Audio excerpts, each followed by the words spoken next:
नाता उमाशंकराची या सुथा चरणावरी ठेवून माता साष्टांग्याता दंडवत.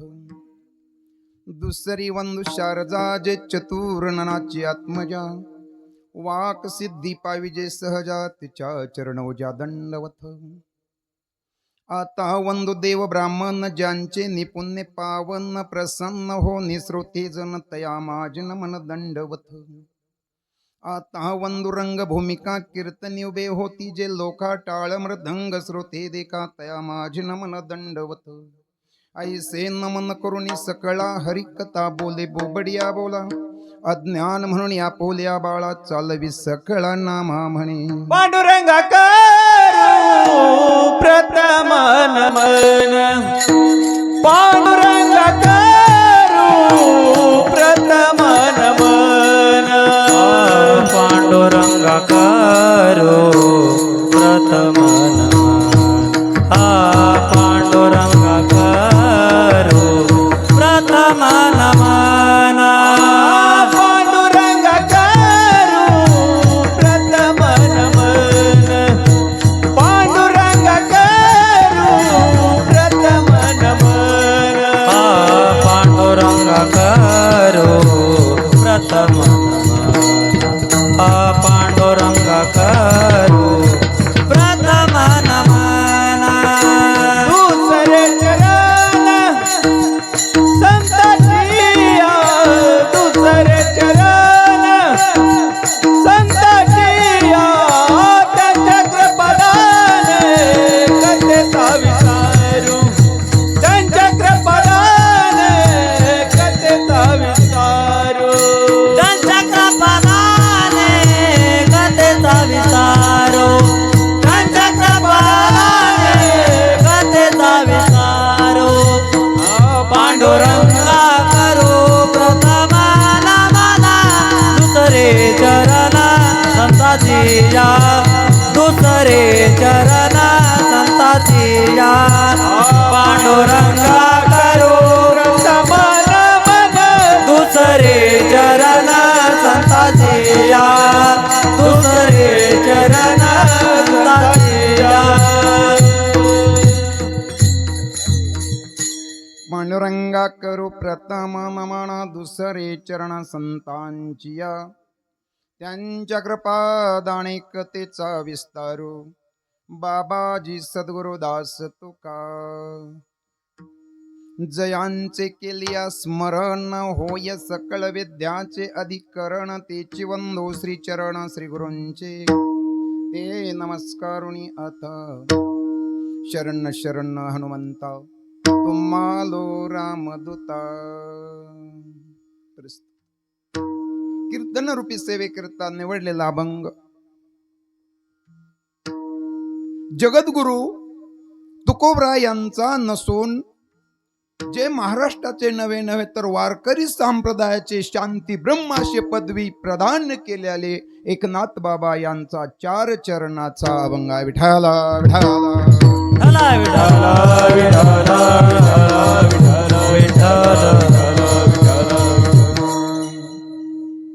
एकनाथ बाबा अभंगामध्ये सांगतात आवडे देवासी तो ऐका प्रकार नामाचा उच्चार रात्रंदिवस तुळशी माळ गळा गोपीचंदन टिळा हृदयी कळवळा वैष्णवांचा आषाढी कार्तिकी पंढरीची वारी साधन निर्धारी आन नाही. आणि पुन्हा सांग एका जनार्दनी ऐसा ज्याचा नेम तो देवा परम पूज्य जगी तुळशी माळ गळा गोपीचंदन टिळा हृदयी कळवळा वैष्णवांचा. एकनाथ बाबा काय म्हणतात आपण अभंगाकडे बघण्यापूर्वी आजचा हा भव्य आणि दिव्य असणारा हा कार्यक्रम नवे नवे चालत आलेला भव्य दिव्य असा अखंड हरिनाम सप्ताह मोजे मैनाजी वस्ती टाकळी या वस्तीवरील सर्व थोर लहान वयोवृद्ध तपोवृद्ध ज्ञानवृद्ध कुणाची सेवा करतात? हनुमंतरायाची सेवा. देवाला सध्या एक वेळेस देवाची सेवा केलेली देवाला मान्य होणार नाही, पण हनुमंतरायाची सेवा केलेली देवाला मान्य होणार हे तुकोबराय सांगतात. तो का म्हणे देवा आणि त्यांची केली पावे सेवा. कुणाची सेवा? हनुमंतरायाची. कोणत्याही रूपाने तन मन धन कसंही तुम्ही हनुमंतरायाची सेवा केली तर ही साक्षात देवाला प्राप्त होणार.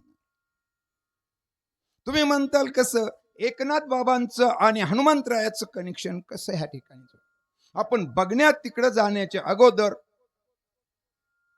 आपल्या सप्ताहाचा आजचा दुसरा दिवस आणि दुसऱ्या दिवसाची कीर्तन सेवा माझ्याकडे आली. मज पामर आहे काय थोरपण पायीची वाहन पायी बरी. नवे नवे माझ्या पदरच काही सुद्धा मी ह्या ठिकाणी बोलण्याचा प्रयत्न करणार नाही. काहीच जे हनुमंतराय बुद्धी देतील तेच मी वापर करणार. आपोलिया बळे नाही मी बोलत सखा भगवंत वाचा त्याची. विठाल विठाल विठ्ठला विठ्ठला विठ्ठला विठ्ठला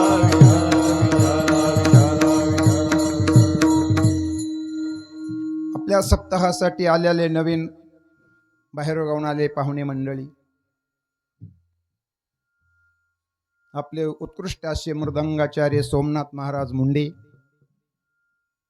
तसेच हरणगावून आलेले हरिभक्त परायण नारायण महाराज सिरसट, पण आपल्याच गावचे उत्कृष्ट असे गायक असणारे महादेव महाराज घुले, तसेच थोर अभ्यास वाचणारे तपस्वी आमचे दादा, आणि तसेच 7 दिवस शिवगडचे विद्यार्थी आपल्याला ह्या ठिकाणी हनुमंतरायाची सेवा करण्यासाठी आलेले आहेत. आणि सर्वच भाविक भक्त कोणत्याही रूपानं कशीही तुम्ही देवाची सेवा करा ती देवाला मान्य होणार. पण कुणाची? संताची. आता संत कसे, कोण संत हे आपण बघणार आहोत. देवाची सेवा तुम्ही कोणत्याही रूप मगाशी सांगितलं कशीही करा. संताची सेवा कसल्याही पद्धतीनं करा. हनुमंतरायाची सेवा कशी बी करा, कारण हनुमंतराय असे एक आहे सगळ्या भक्तामध्ये जर म्हणलं तर हनुमंतरायाचा पहिला नंबर. एकनाथ बाबा म्हणतात योनी जन्माला कनिष्ठ आणि भक्ता माझी अति श्रेष्ठ. सगळ्या भक्तामध्ये श्रेष्ठ कोण आहे? हनुमंतराय. हनुमंतरायापाशी त्यांच्यापेक्षा नवे नवे कोणत्याच भक्त हनुमंतरायाच्या पुढे गेलेला नाही. सगळी भक्ती किती प्रकारची? 9 प्रकारची. 9 प्रकारची भक्ती हनुमंतरायाला माहिती आहे. कोणतीही जरी असली 9 प्रकारची भक्ती, पण हनुमंतरायानं कोणती केली?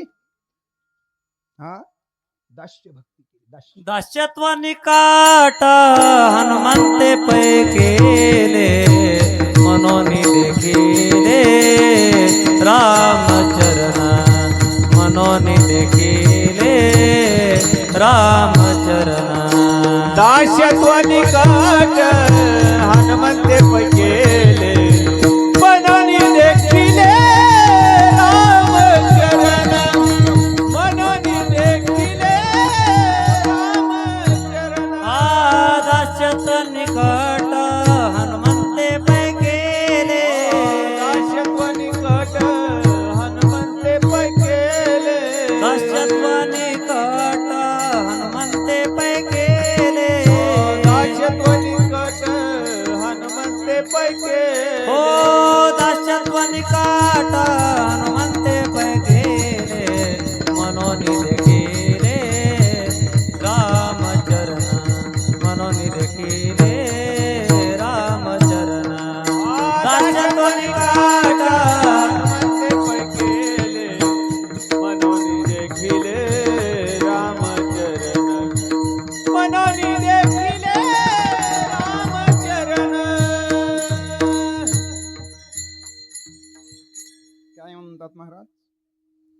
दास्यत्व निकट हनुमंत पै केले म्हणून देखिले रामचरण.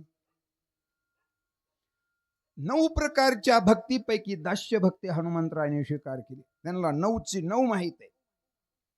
अर्चन वंदे दास्य सख्य निवेदन 5 सेवन सगळ्या 9. पण म्हणले सगळ्यात सोपी भक्ती कोणती?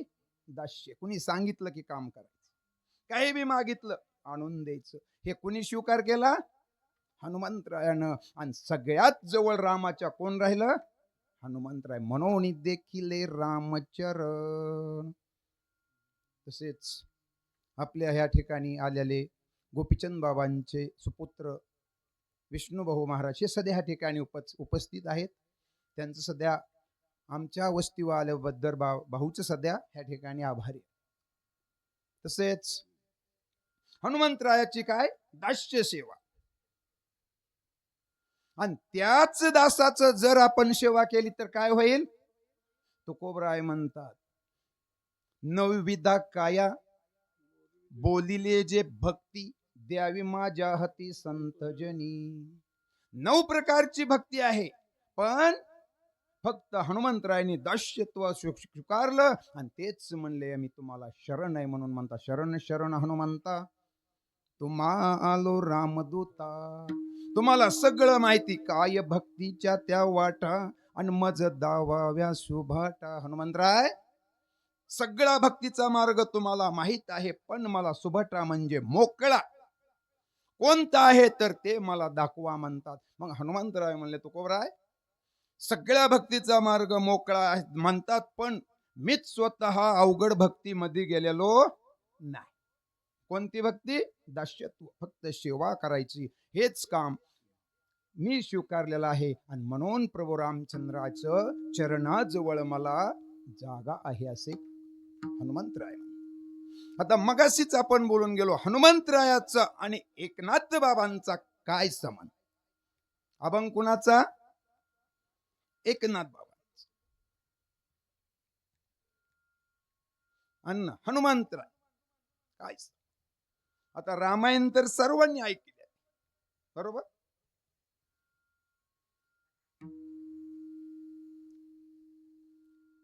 ज्या वेळेला एकनाथ बाबा रामायण लिहितात, एकनाथ बाबांचा अधिकार कमी नाही. रामायण लिहित असताना एकनाथ बाबा रामायण लिहित असताना अशोक वाटिकेतली फुलं कसे लिहिले? एकनाथ बाबांनी पांढरे लिहिले.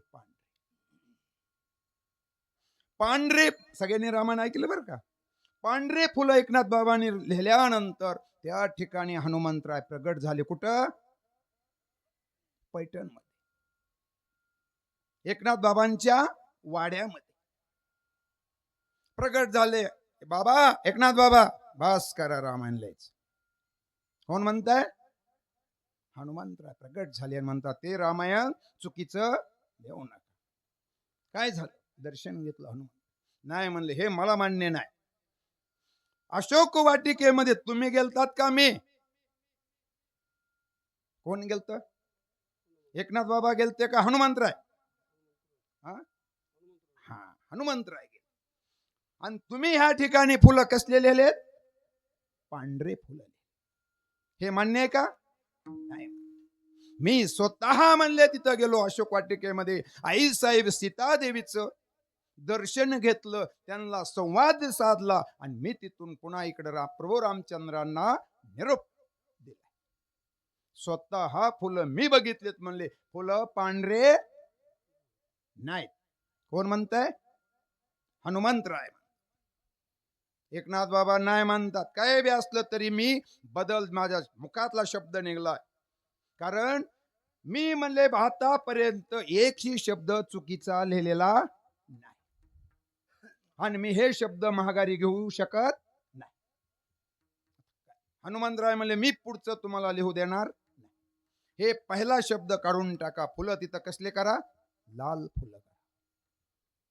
एकनाथ बाबा तयार नाहीत ते शब्द काढायला आणि हनुमंतराय तिथं लिहू द्यायला तयार. संवाद दोघायचा शब्द एकमेकाला बोलतात. त्या टायमाला लगेच एकनाथ बाबा म्हणले बरं ठीक आहे. स्वतः हा अशोक वाटिकेमध्ये कोण होतं? आई साहेब सीता देवी होत्या. त्यांना बोलवा म्हणले. आता बघा एकनाथ बाबा कव्हाचे? 400, 450, 500, 600 वर्षाचे. आता झालेली घटना ही. आणि प्रभू रामचंद्राचं रामायण किंवा अवतार कधी झाला? त्रेतायुगात. त्रेता, कृता, द्वापर आणि कली 4 युग होऊन गेले. आणि त्या टायमाला म्हणले सीतादेवी, आता सीतादेवी प्रकट होत्याल का? बोलवा म्हणले सीता. तर दोघांच्या सहमतीनं कुणी हनुमंतरायाच्या आणि एकनाथ बाबांच्या विनंतीवरून आईसाहेब सीतादेवी एकनाथ बाबांच्या वाड्यामध्ये शिष्टी त्या पैठणमध्ये प्रगट झाल्या. बघा अधिकार कुणाचा मोठा आहे? एकनाथ बाबांचा आणि हनुमंतरायाचा. प्रगट झाल्या आणि दोघांनी दर्शन घेतलं आईसाहेब सीतादेवीचं. कुणी? हनुमंतरायानं आणि एकनाथ बाबांनी. दर्शन घेतल्यानंतर आईने विचारलं का बोलवलं मला? तर एकनाथ बाबा म्हणतात, माते हनुमंतराय उगाची उगाच रामायण मी तर कार्य करायला लागलोय, शुभ कार्य जगाचा उद्धार करण्यासाठी, आणि हनुमंतराय लिहू देत नाही. हनुमंतरायाचं म्हणणं काय? सीतादेवी बोलतात की अशोक वाटिके मधले लंकेचे अशोक वाटिके मधले फुलं कसले आहेत? लाल. ऐकले ना रामायण तुम्ही?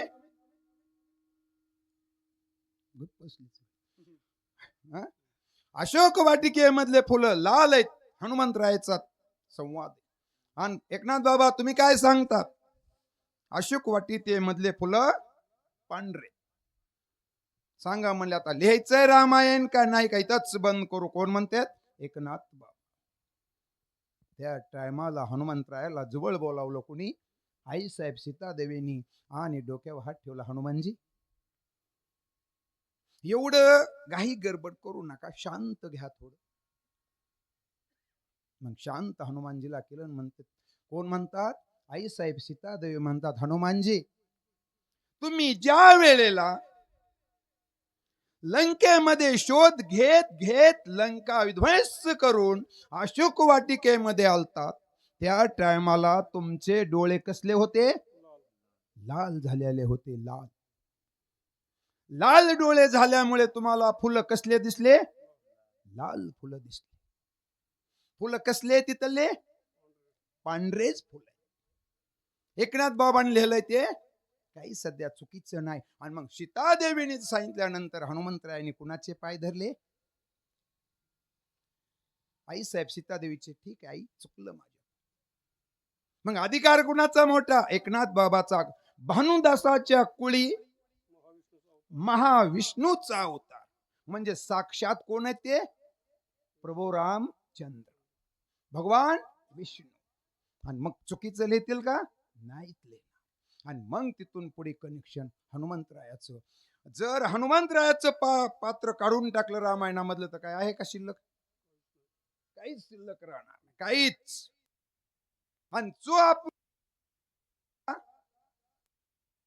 बाबांचा एकनाथ बाबा वर्णन करतात. काय म्हणतात? आजचा नेम कोणता आहे अभंगाचा? काल्याच्या दिवशी काल्याचा, आदल्या दिवशी मागणीचा, त्याच्या आदल्या दिवशी ज्ञान, भक्ती, वैराग्य आणि मागणीची अशी नेम. आणि आजचा कोणता आहे?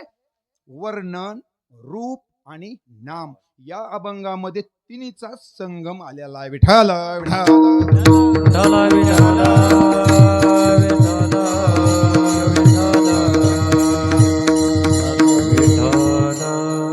काय म्हणतात एकनाथ बाबा?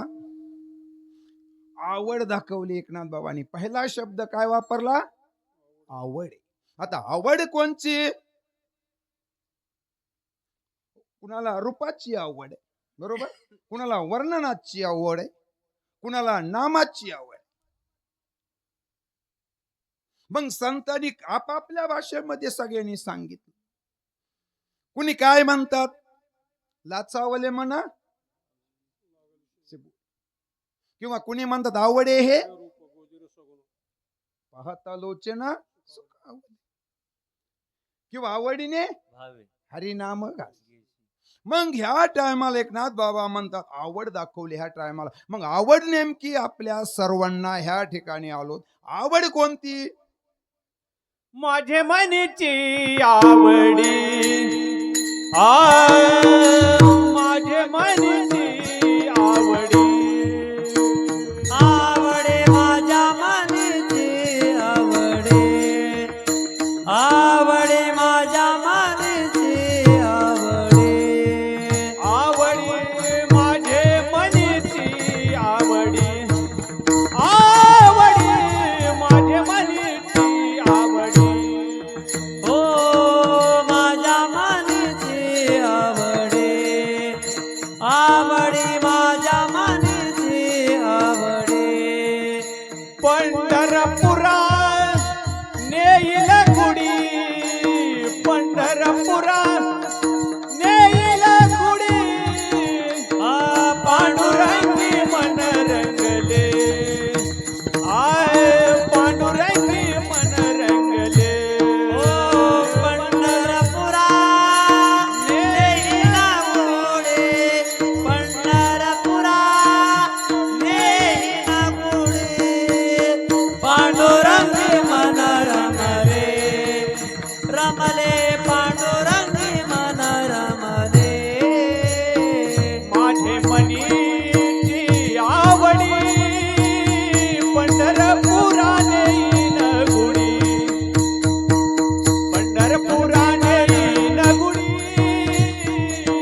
पंढरपुरा नेईल गुडी माझ्या मनीची आवडे पंढरपुरा नेईल गुडे पंढरपुरा नेईल गुडे पंढरपुरा नेईल गुडे प्रमाण माझे मनीची आवडी आणि पंढरपुरा नेहीन गुडी. बरं इथून आपण पंढरपूरला जाताना गुढी म्हणजे पताका झेंडा आपल्या खांद्यावर आणि हे मी तिथं नेईल. आणि तिथं गेल्यानंतर मन काय होणार आहे? पांडुरंगी मन रंगले गोविंदाचे गुणी. आता महादेव महाराजांनी प्रमाण दिल्याबद्दल आपल्याला तिकडे जाऊ थोडं. देवाकडे गेल्यावर देव काय करतो? मन आकर्षित करतो. असा देवाकड नेमका गुण तरी कोणता आहे? गुण देव कसा आहे? सर्व गुण संपन्न. कोणताही गुण आहे देवाक बघा.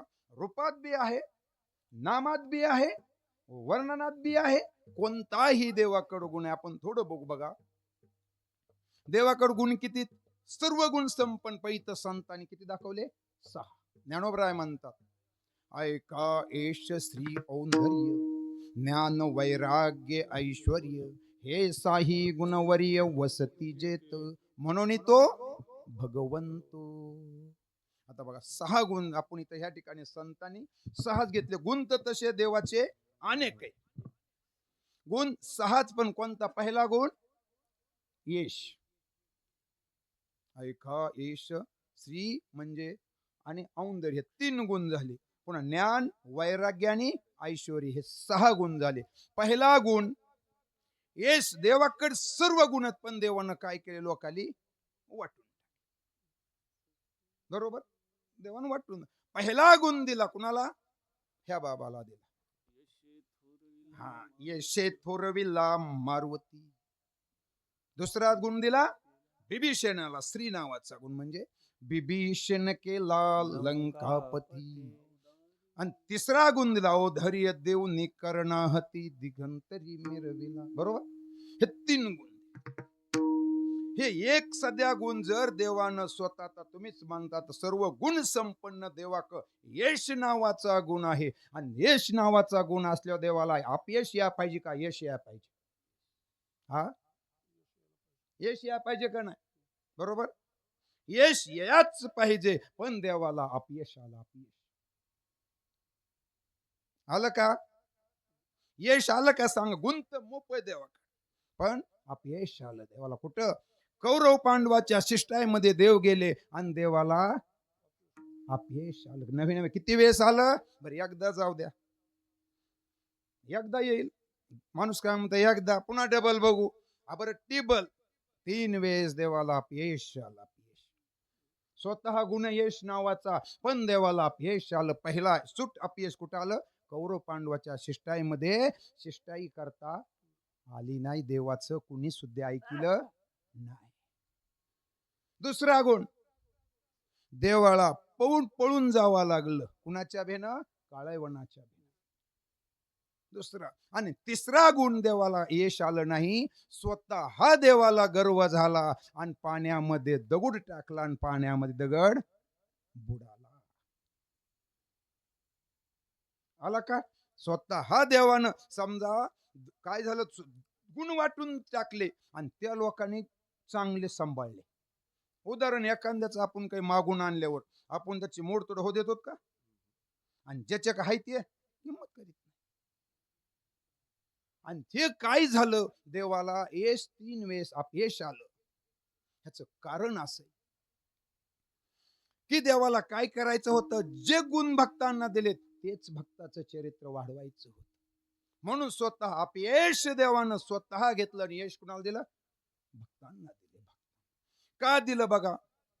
कौरव पांडवाच्या शिष्टाईमध्ये अपयश घेतलं, कारण जर आहे तिथं यश नावाचा गुण घेतला असता, वापर केला असता, तर भक्ताचा अपमान होत होता.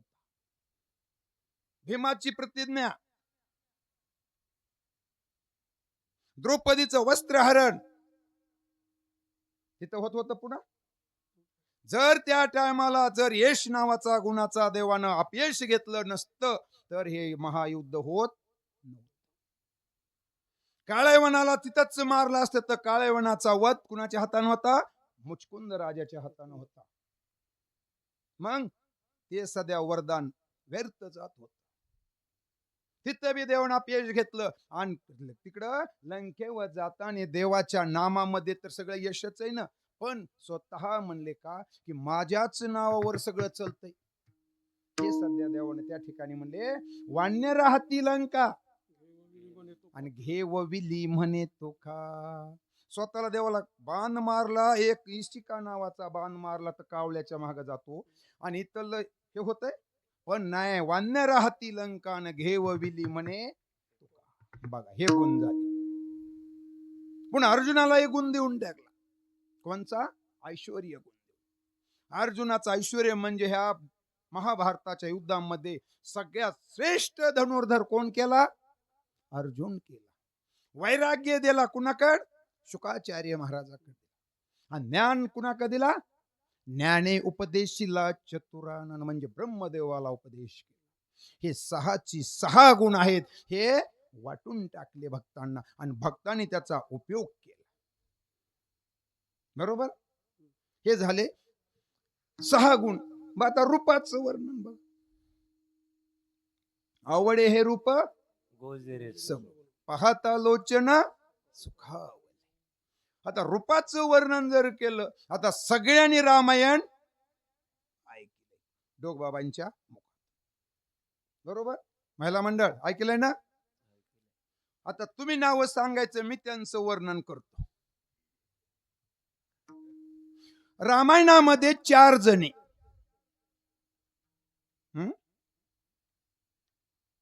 रूपाचं वर्णन आहे. रामायणामध्ये 4 जणी आहेत. एक दिसायला बी चांगली नाही आणि रूपानं बी चांगली नाही. दुसरी दिसायला चांगली नाही आणि गुणानं चांगली. तिसरी दिसायला चांगली आणि गुणानं चांगली नाही.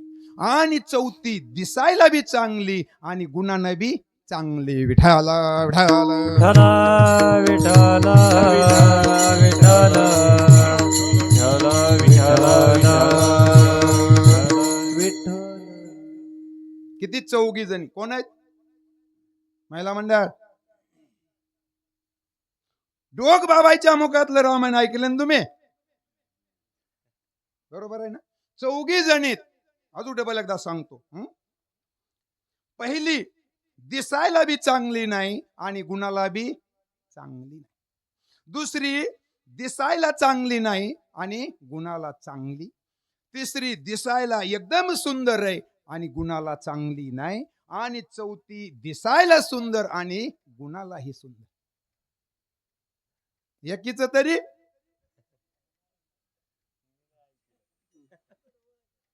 हा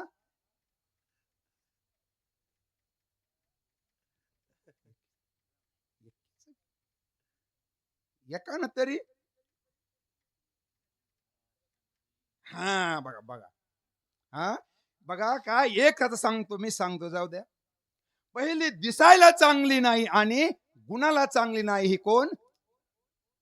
ताटिका. ताटिका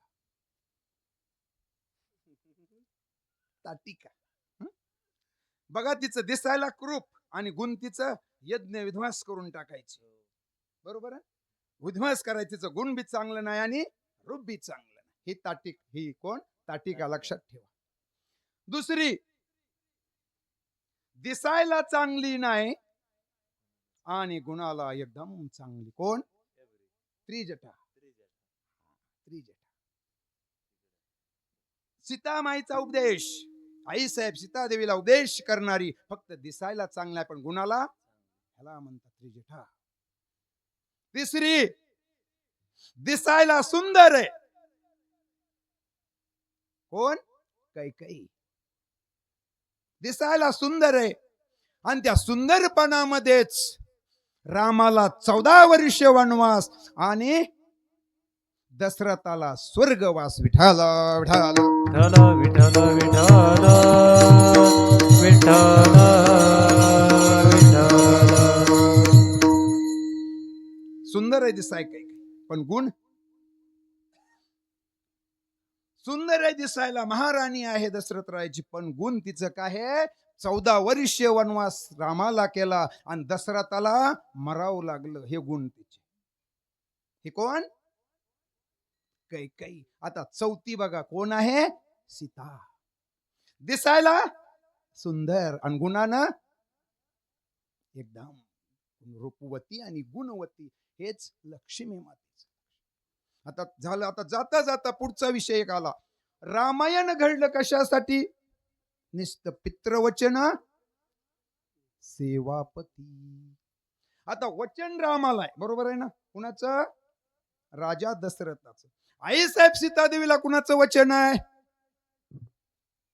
का कुणाचं? हा, कुठेतरी एक तरी माणूस पाहिजेच. आई साहेब सीतादेवीला सध्या वचन आहे, वचनामध्ये अडकलेली आई साहेब सीता. रामाला वचन होतं की 14 वर्ष वनवास आणि भरताला गादी.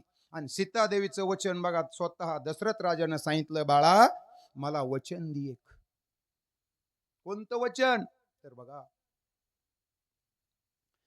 रामाचं आणि सीतेचं लग्न झालं, भरताचं, शत्रुघ्नाचं, लक्ष्मणाचं. आणि लग्न झाल्यानंतर सगळ्याच जणी चौघाच्या 4 मुले आणि 4 सुना घरी आल्यानंतर मोठा आनंदाचा थाटा मठात सोहळा झाला. सोहळा झाल्यानंतर एक दिवस आई साहेब सीता देवीनी स्वतः खीर केली. कुणाला? पंक्तीला, म्हणजे हे बसलेले दशरथ राजा आहेत, प्रो रामचंद्र आहेत, लक्ष्मणजी, सर्वच स्वतः खीर केली आणि वाढायला लागले. आणि वाढीत असताना वाऱ्याच्या थोडा झुलका आला आणि पदरानं दशरथ राजाच्या ताटामध्ये केर पडला. केर. हे बघितलं कुणी? फक्त आई साहेब सीता देवीनी बघितलं आणि राजा दशरथानं दुसरं कुणीच बघितलं. आता बघितलंय सीता देवीने, आता केर पडलाय. राजा दशरथाने तर आता खाणार नाही, केर पडलाय. पण अशी एक तीक्ष्ण नावाची नजर सीता देवी होती, त्या नजरेनं केर जागेवर राख करून टाकला. हे बघितलं कोणी? फक्त राजा दशरथानं बघितलं. वा, ही महान भयानक तपस्वी कोणीतरी आहे, ही साक्षात लक्ष्मी माता आहे. ठीक आहे. जेवण झाले आणि दशरथ राजानं बोलून घेतलं. कुणाला?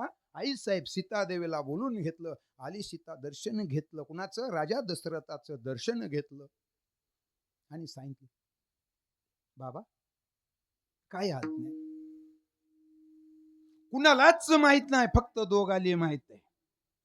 ते तू जे केर माझ्या ताटात पडला ते तू उचलायच्या अगोदर नुसत्या नजरेनं त्या केराचा जागेवर राख करून टाकलीस. मला वचन दे की इथून पुढे ही दृष्टी कुणावर सध्या टाकायची नाही. वचन दे पहिलं. आणि त्याच टायमाला आई साहेब सीतादेवीने राजा दशरथाला वचन दिलं की बाबा इथून पुढे माझ्या ह्या दृष्टीचा आम्ही उपयोग करणार नाही. आता बघा पुढं रामायणामध्ये राम वनवासाला जातात. कुणाचं वचन? दशरथ राजाचं. आणि आई साहेब सध्या वनामध्ये जातात. वचन कुणाचं आहे? दशरथ राजाचं. ज्या वेळेला सीतादेवीचं हरण होतंय, राजा रावण घेऊन जायचं. आता त्या ठिकाणी वचन बी आलं आणि अग्नीच्या स्वाधीन या ठिकाणी दाखवलं. जर नुसतं राजा दशरथाचं वचन जर नसतं तर रावणाने असा स्पर्श केल्यावर ह्याची राग झाली का? कुणाची? केराची. तशी रावणाची राग झाली असते. राग नुसतं बघितलं असतं. पण वचन आई साहेब सीतादेवीला होतं की वापर करायचा नाही. विठाला विठाला विठाला विठाला विठाला विठाला